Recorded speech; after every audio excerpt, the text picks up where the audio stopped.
em mudar de lado, a gente vai falar agora sobre a mini-reforma dos ministérios, que tem feito muita gente mudar de lado, né? Nessa semana, o governo confirmou a mini-reforma ministerial com as entradas de PP e republicanos na esplanada. Para isso, o presidente Lula teve que demitir Ana Moser do Ministério do Esporte, que agora é comandado por André Fufuca. E, em comunicado oficial, a ex-jogadora de vôlei lamentou a sua saída. Abre aspas. Essa gestão vê com tristeza e consternação a interrupção temporária de uma política pública de esporte inclusiva, democrática e igualitária no governo federal. Apoiadora declarada de Lula desde a campanha eleitoral, Ana Moser acabou ignorada pelo governo no anúncio da reforma ministerial. Segundo o Estadão, aliados da agora ex-ministra ficaram revoltados com a postura do Planalto, que não citou Ana Moser na nota oficial que confirmou sua saída. Uma fonte disse o seguinte, abre aspas, não agradeceram pelo trabalho. Lamentável. A ministra não merecia. Meu amigo Negão. Será que é claro que o presidente Lula está com o argumento dele de que precisa ter uma segurança, precisa ter lá seus 380 votos seguros no Congresso Nacional, de que para isso precisa abrir mais espaço ainda para esses partidos do Centrão. Mas, poxa, a Ana Moser fez campanha para ele, foi uma ministra, acredito, que atenta às suas missões e cumpriu o que se esperava dela nestes 8, 9 meses de gestão. Não cabia pelo menos um agradecimento público, uma mensagem de agradecimento pelos serviços prestados à Ana Moser? Com certeza, da mesma forma que não cabia a ela também sair desse jeito, né? Abre aspas, esta gestão vê com tristeza e consternação a interrupção temporária de uma política pública de esporte inclusiva, democrática. Então, de cara, ela já está falando que o André Fufuca não vai fazer nada disso? Isso parece um pouco recalque. Entendeu? Isso não foi legal. O Lula errou. Uma fofocada. Ela dá uma fofocada aqui. Tudo bem?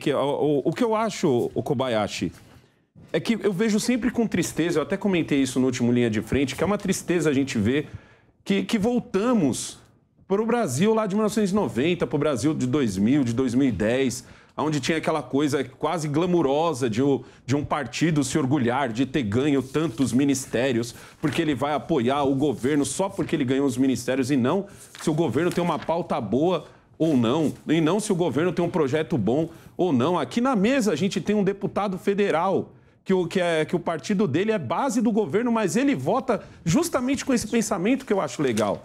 A Ana Moser, ela tem só 9 meses de governo, não dá nem para você dizer se ela está indo bem ou está indo ruim. Ela ainda está no começo do governo e, gente, ela cumpre o principal, que para mim é o critério, que é o critério técnico. Ela é uma esportista. Há muito tempo ela entende. A gente pode ver o quão importante isso, é só a gente ver a atuação do Derrite, aqui em São Paulo, ex-rota. Então a gente consegue entender o que significa você... Pode ser um pouco corporativista, porque eu também sou esportista, mas tipo assim, o certo era ela estar lá até pra gente esperar, pra falar assim, poxa, 1 ano e meio, 2 anos, pra gente poder avaliar. Mas no caso a gente voltou para aquele tempo que não interessa se o critério é técnico, não interessa se está fazendo um bom ou um mau trabalho. O que interessa é ter apoio para passar outras pautas. Se eu tiver esse apoio, eu tiro a pessoa, independente se ela está fazendo um bom papel ou não. É triste isso, é triste, mas é o Brasil para onde nós voltamos. Ô, Palumbo, você que é deputado federal, está lá, acompanha o dia a dia no Congresso Nacional, a expectativa do governo é agora ter segurança nas votações. Cerca de 380 votos com a entrada do PP e do Republicano. Você estava falando até agora há pouco que tem muita gente que se elegeu com o viés bolsonarista, com um discurso, inclusive, conservador. O Fufuca. E que agora está entrando... Fufuca que, inclusive, votou pelo impeachment da Dilma.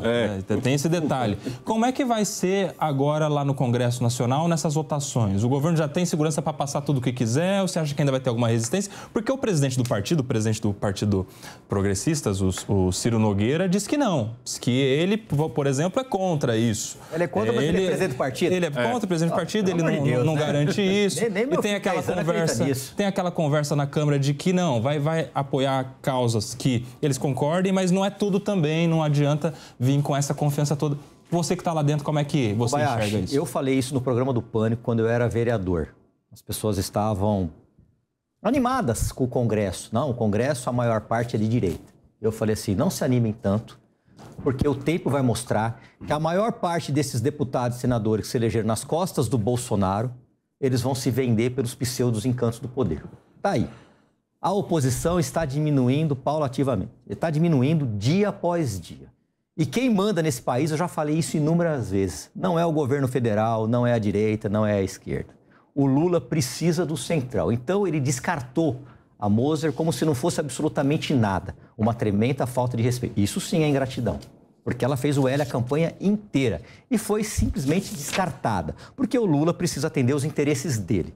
Eu acho que ele vai continuar aprovando os projetos de interesse do governo federal enquanto ele estiver despejando emendas parlamentares. Repito, tem deputado lá que está sedento, faminto, um Congresso passando a emenda. Se jogar emenda, eu aperto o botão lá e que se dane o povo. A verdade é essa. Então, enquanto ele tiver esse dinheiro para bancar, principalmente o Centrão e a oposição diminuindo cada vez mais, a gente vai continuar vendo o governo aprovar tudo que ele quer, tratorando projetos em regime de urgência. Na mesma semana aprova, convoca-se uma reunião, uma sessão para as 9 horas da manhã e essa sessão é votada às 8 horas da noite. Enquanto isso, o governo negocia as emendas. É isso que acontece na prática. Eu estou lá e no meio da tarde a gente fica sabendo pelos telejornais que enfiaram 10 bilhões em emenda, enfiaram 11,8 bilhões em emenda. Foi assim, está sendo assim. Quando tiver dinheiro, ele vai conseguir manter o Centrão e se manter no poder. Quando acabar o dinheiro, Alckmin está lá quietinho. Roberto Tardelli, e aí? Você falou agora que o governo Lula, pelo contrário do que disse o Negão, está fazendo um ótimo governo. E esse jeito de governar, abrindo mão de parte do orçamento dos ministérios? Porque aquela coisa da relação com o Centrão nas emendas, isso o Bolsonaro fazia com o chamado orçamento secreto, depois veio ser declarado inconstitucional. Mas nos ministérios o Bolsonaro não colocava tudo. O Bolsonaro que abriu as portas do inferno do orçamento secreto dessas emendas parlamentares. Mas e os ministérios? Quando ele abriu essa porta, todo mundo percebeu que era como você querer trazer de volta a água da cachoeira. E os ministérios? Porque se a gente vê os ministérios do Bolsonaro, não tinha o PP, os republicanos, assim, em troca de voto no... Claro, era um governo negacionista, era um governo que tinha gente que falava que a terra era plana, certo? Que não dava vacina, que acabou com a cultura. Ficou... Olha o que recebemos. Aí por isso é que eles não tinham ministros de partidos? O que tem a ver? O que eu acho o grave dessa história, e eu concordo com o Paloma uma coisa quase que irrestritamente, é que nós temos uma formatação constitucional muito louca. Nós temos um Congresso que tem muito poder e temos um Executivo com muito poder, só que um depende demais do outro. Quando a gente fala do Centrão, acho que nós que não somos muito menino ainda, o Centrão surgiu na Constituinte. Havia um deputado aqui de São Paulo, Roberto Cardoso Alves, que praticamente fundou o Centrão. E o Centrão foi uma espécie de colchão de acomodações de todas as pressões que havia na época. Né? E claro, de 88 para cá, acumulou-se tecnologia. Né? O Centrão, ele é o ponto de equilíbrio de todos os governos. E ele tem um pragmatismo absolutamente desenvolvido e cada vez mais desenvolvido. Né? Ele quer o poder. Você quer administrar? Nesse tal presidencialismo de coalizão, uma expressão capaz que eu não gosto muito, mas que ganhou... Parece mais presidencialismo de coerção. Né? Mas que ganhou vida, ela existe. Né? Eu não gosto dessa expressão. Cooptação. Mas esse presidencialismo de coalizão vai exigir esse tipo de situação de acomodação porque o Lula não tem maioria. Ele precisa da maioria. Ele tem que votar uma reforma tributária, tem que votar a reforma administrativa, tem que votar a reforma política, tem que votar a reforma... Né? É muita coisa.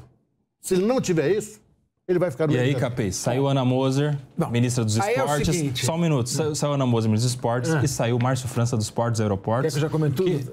Quero que você já dê a sua impressão sobre isso, porque eu... Vou tentar ser o mais conciso possível. Então foca no Márcio França, sabe por quê? O Márcio França, ele está há 8 para 9 meses, ministro dos Portos e Aeroportos, e eles têm uma importante obra do PAC nas mãos deles, que está vinculada à Autoridade Portuária de Santos, vinculada a ele, que é o túnel Santos-Guarujá, que faria uma grande diferença para o governo.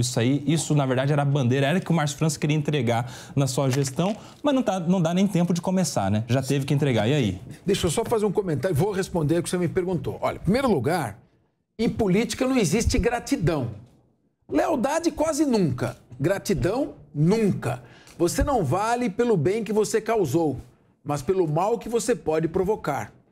O político, ele não precisa dos amigos, porque os amigos ele já tem. Ele precisa atrair aos inimigos, porque esses podem prejudicá-lo. Então, veja bem, eu não tenho, assim, nenhuma admiração pela gestão da Ana Moza. Mas era uma escolha técnica, é uma atleta reconhecida mundialmente, que conhece da questão. E esse ministério, que tinha uma mulher, que o presidente prometeu prestigiar as mulheres, é trocado pela conveniência de agradar o Centrão. E o que é pior, o Centrão pediu uma pasta da assistência social. Se o PT entregar a pasta da assistência social, entregou o próprio plano de governo. Então entregou o Ministério do Esporte. Só que o PP não quer o Ministério do Esporte. Ele quer o Ministério do Esporte turbinado com algumas secretarias da assistência social. Então aí está começando a sequestrar a administração e o programa de governo. Número 1. Bom, número 2. Me parece que essa estratégia do presidente não vai funcionar. Porque você não consegue, dando um ministério para um partido, cooptar o voto de todos os deputados desse partido. Está aqui um deputado do PP, que se mantém... MDB. Você é da MDB? Mas o MDB também está sendo cooptado. Não, o MDB é mais centrão do que centro. Então você é um exemplo, mesmo estando no MDB, é um exemplo de que o fato de se fazer um acordo com o partido não traz os votos de todos os deputados. Mas gera pressão, né, Paulo? Mas não é fácil. Olha, hoje em assim, dia, né? hoje, eu já sofri muita pressão. Hoje em dia eles já viram que não tem jeito. Já tentaram demais. Eles tomam. Não, mas o Ciro Nogueira já falou. O Ciro Nogueira disse. Se quiser me expulse do partido, tá tudo certo. Não, o Ciro Nogueira já afastou o André Fufuca das decisões de cúpula partidária. Bom... Vai estar lá. Bom, mas o seguinte, pode ser que ele tenha cooptado um grupo de deputados do PP. Isso aí não parece meio que já cartas marcadas? Eu vou fazer isso aqui, você faz aquilo lá, a gente engana eu sou base, mas e eu não sou engana, não. Eu não acho que seja, não. Eu acho que realmente você não consegue cooptar todos os deputados de um partido entregando o ministério a ele. E no caso do Márcio França, então, eu acho mais aberrante. O Márcio França é o principal responsável pela eleição do Lula. Exatamente. Ele que o Márcio França levou o centro-esquerda e uma parte da centro-direita para apoiar o Lula por meio do governador Geraldo Alckmin. Exatamente. Ou seja, ele trouxe muita gente que votaria em branco ou anularia o seu voto para votar no Lula em razão do Alckmin. Ele fez a costura. E nós não estamos falando agora de um Ministério do Esporte. Como você disse bem, Kobayashi, é um ministério importantíssimo. Tem ali a obra do túnel Santos-Guarujá. E existe uma pessoa seríssima que eu conheço, muitos de vocês conhecem, que é o advogado Anderson Pomini, foi secretário de Justiça do município, está fazendo um trabalho sério, está modernizando o Porto de Santos e, no entanto, vai se perder todo esse trabalho, estava fazendo todo o planejamento econômico e jurídico do Porto de Santos, vai se interromper esse trabalho para entregar ao Partido dos Republicanos. Um ministro que, segundo o Nando Ferreira, o Mano Ferreira, ele foi lá e foi responsável pelo metrô de Pernambuco e saiu até mas daí circuito. Mas daí tem um negócio, Capês. Tem um negócio aí, Capês. Porque quando entrega o Portos e Aeroportos para o Republicanos, em especial, que é o partido, coincidentemente, do governador do estado de São Paulo, o PT, quero trazer o Negão para essa conversa, o presidente da República pode estar dando um tiro no pé. Por quê? Porque vai ter muita gente querendo ser o pai da obra do túnel Santos-Guarujá, inclusive o Tarcísio, que é do Republicanos, que agora assumiu o ministério e vai tocar essa obra lá, porque está perto.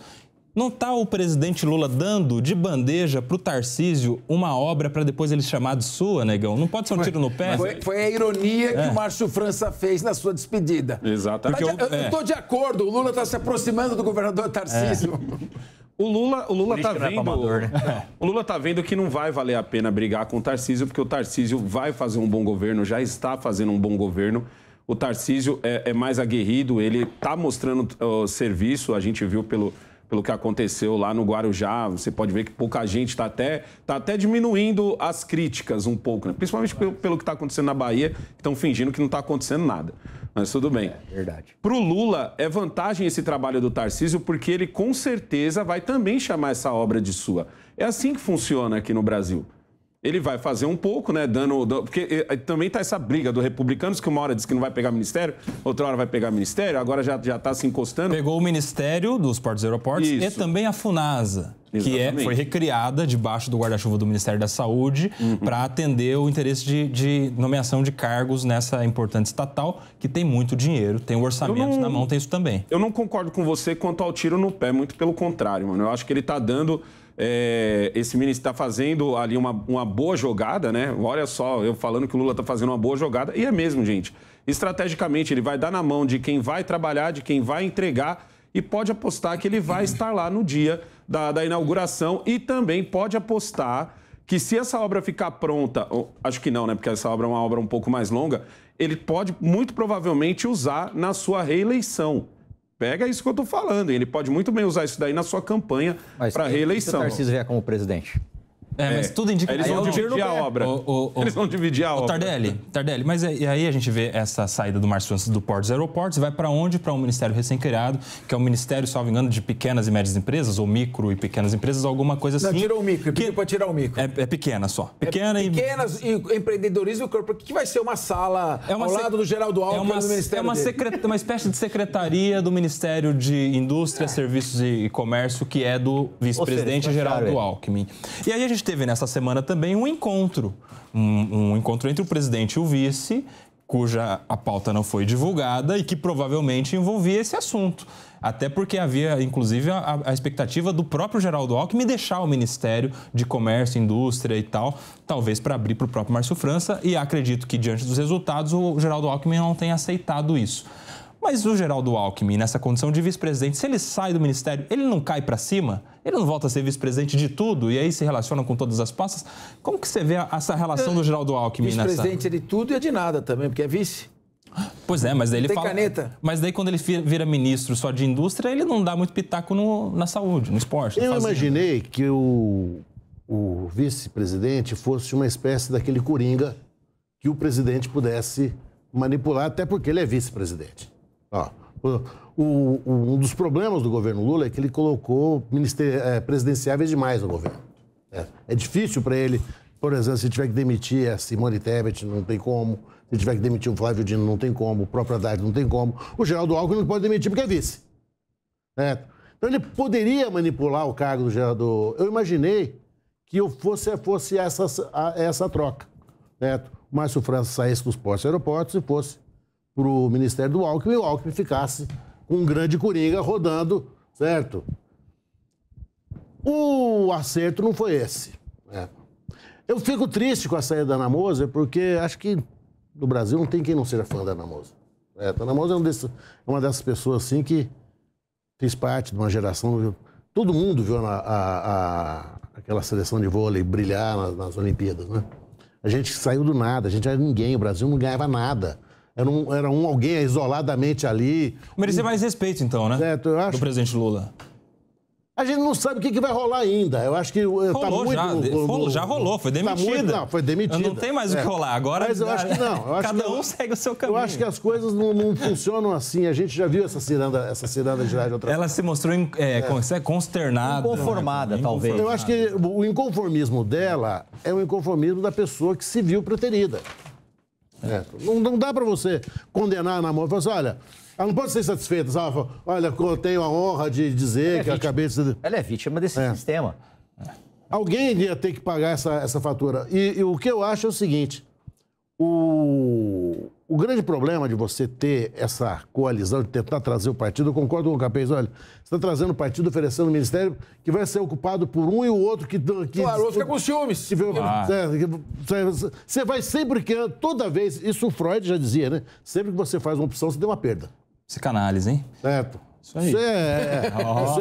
Não, mas é isso mesmo. Você agradou um, você já desagradou os outros. Toda escolha uma renúncia, já diriam os coaches. Só que tem uma coisa, hein, Tardelli? O Bolsonaro tinha 23 pastas. 17 ministérios e mais 6 pastas. O Lula está chegando ao 38º ministério. O Bolsonaro tinha uma pasta. Com 2 bilhões de reais de gastos a mais. 2 bilhões de reais de gastos a mais e... Até agora depositou 12 bi de emendas parlamentares, mais os 2 com gastos com aumento dos ministérios, e está com déficit de 78,4 bilhões de reais. E com previsão agora no orçamento do ano que vem para 37 para emendas. O ano que vem já está previsto. 37 e o déficit está em 78,4 bi. No mesmo período, o Bolsonaro estava com superávit de 73 bi. Naquela reunião, Tardelli, um minutinho pra gente encerrar. só naquela reunião célebre do Bolsonaro com o seu ministério, que todo mundo ficou perplexo com aquilo.